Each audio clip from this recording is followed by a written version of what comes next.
그동안 경제적 측면에서 아프리카에 눈길을 두던 중국이 이 프리고진의 바그너 그룹이 사실상 와야 될 위기에 처하자 이젠 군사적 지원 카드까지 꺼내들면서 이 바그너 그룹의 빈자리를 노리고 있는 것으로 보입니다. 이는 이 동반자 국가인 러시아의 존재마저도 무시하고 있다는 점에서 이 중국의 아프리카 끌어안기가 어떤 방식으로 전개될지 눈길을 끕니다.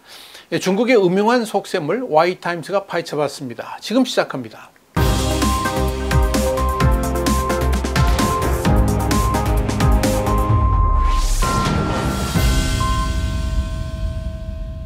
홍콩의 사우스차이나 모닝포스트는 30일자 지면을 통해서 중국이 29일 베이징에서 아프리카 안보 포럼을 열고 리상프 국방부장이 직접 나서서 중국군이 평화유지 임무뿐만 아니라 연합훈련과 훈련에서 아프리카 국가들과 더욱 긴밀히 협력할 것을 약속했다, 이렇게 보도했습니다. 리 부장은 이어서 중국과 아프리카의 협력 속에 글로벌 안보 이니셔티브를 실현하고 이 안보 도전에 공동으로 대응하며 국제적인 공평과 정의를 견지한 채 세계에 더 많은 확실성과 안정성, 긍정적 에너지를 주입하기를 바란다 라고 말했습니다. 이날 포럼에는 아프리카 50여 개국과 이 아프리카 연합의 국방관리 그리고 군 수뇌부 100여 명이 참석했고요. 이 자리에서 리 부장은 이 군사협력이 세계를 더욱 안정적이고 예측 가능하게 만들 것이라고 말을 했습니다. 사실 아프리카를 향한 중국의 구애는 어제 오늘의 일이 아닙니다. 1대1로를 내세워서 이 아프리카 각국과 이 외교 관계를 강화했던 중국이 예브게니 프리고진의 사망으로 이 바그너 그룹의 위상이 흔들리면서 이젠 이 아프리카의 군사적 지원을 포함한 이 안보 문제에 직접적으로 관여할 뜻을 비췄다는 점에서 눈길을 끌고 있는 것입니다.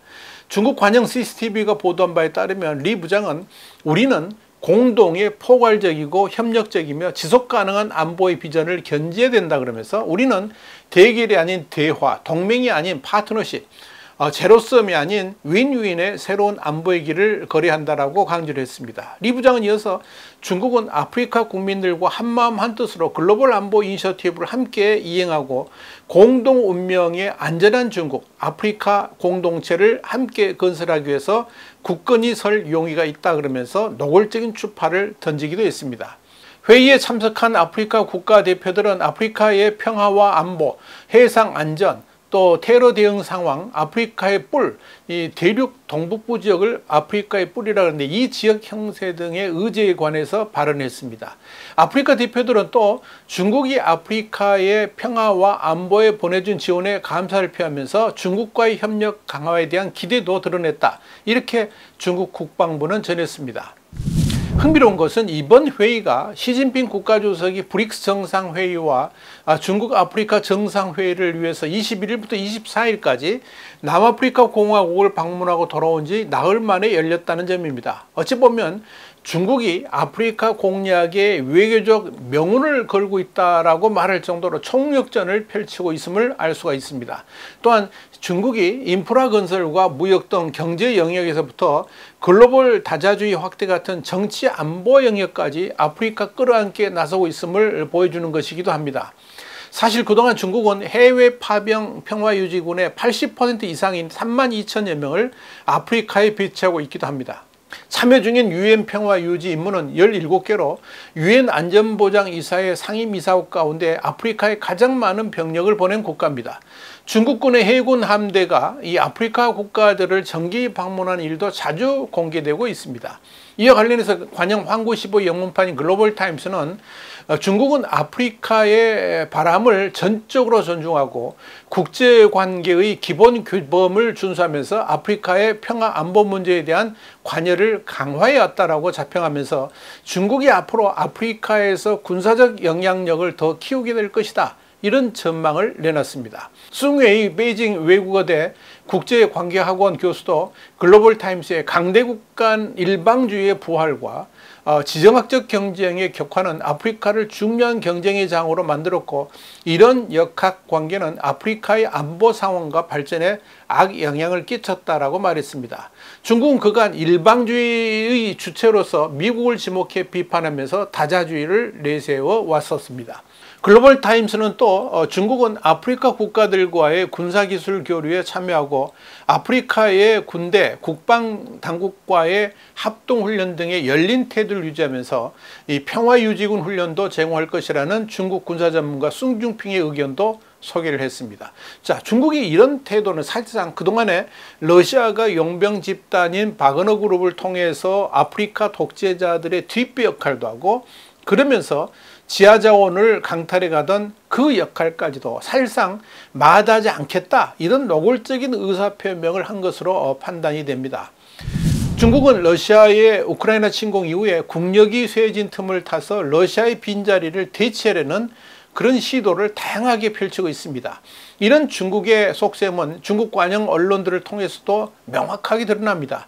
지난해 8월 8일 중국 공산당이 입으로 불리는 관영 환구시보는 러시아하고의 정당한 협력은 자제할 필요가 없다, 이런 제목의 사설에서 흥미로운 분석을 내놓은 바 있습니다. 환구시보는 양국의 협력은 제3자를 배척하거나 겨냥하지 않는 개방적인 것으로 두 독립 강대국은 화이부동이고 동맹이 아닌 동반자에서 미국 등 서방 엘리트들을 곤혹스럽게 할 것이다, 이렇게 주장했습니다. 여기서 화이부동은 공자가 논어에서 군자는 화이부동하고 소위는 동의불화한다, 이렇게 말한 데서 비롯된 성어인데요. 이 조화를 이루되 같아지지는 않는다는 의미입니다. 환구시보의 표현 그대로 중국과 러시아 사이에는 기묘한 틈이 존재합니다. 지난해 8월 30일부터 9월 5일까지 시베리아 극동지역에서 보스톡, 그러니까 동부 202 군사훈련을 실시한 바 있었는데, 여기서도 이 한국 군대는 연합작전 훈련을 실시한 것이 아니라 사실상 각자 파견부대를 중심으로 각자 지휘소가 독립적으로 지휘하는 그런 형태의 훈련만 했습니다. 중러 관계가 동반자가 될 수는 있을지언정 동맹은 아니다 하는 것을 군사훈련에도 볼 수 있는 겁니다. 이렇게 양국 간의 관계에서 삐걱거림은 지난 7월에도 보였습니다. 중국이 갈륨과 게르마늄 수출 통제 방안을 전격 발표했는데, 이런 중국의 정책에 대해서 러시아는 중국의 수출 통제에 대비해서 내수용 게르마늄 생산을 늘릴 준비가 돼 있다 그러면서 중국의 김을 빼버렸습니다. 러시아가 중국의 뒤통수를 친 것입니다. 그래서 중국 내에서는 등에 칼을 꽂는 행위다, 믿을 수 없는 파트너다, 이런 비난이 쏟아졌던 것입니다.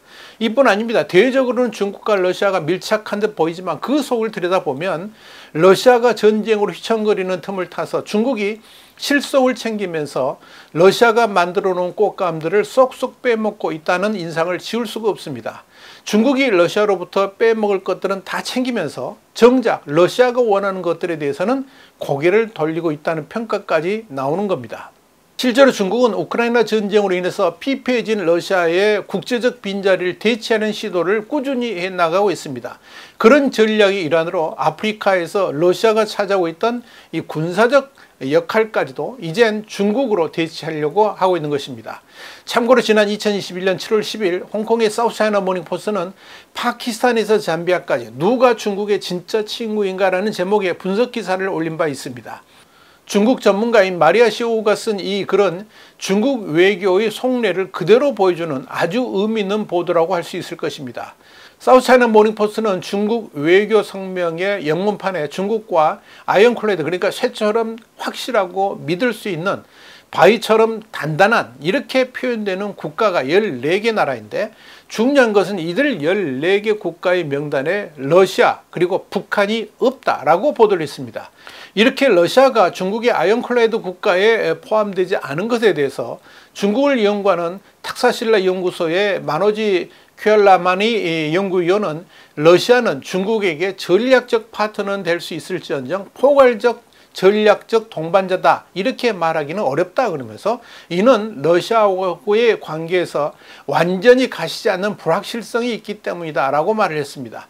이것이 중국과 러시아 관계의 속살이고 현실입니다. 이런 측면에서 흔들리는 러시아 위상을 중국이 제대로 활용하고 있다라고 보면 될 것입니다. 와이타임 정세 분석이었습니다. 감사합니다.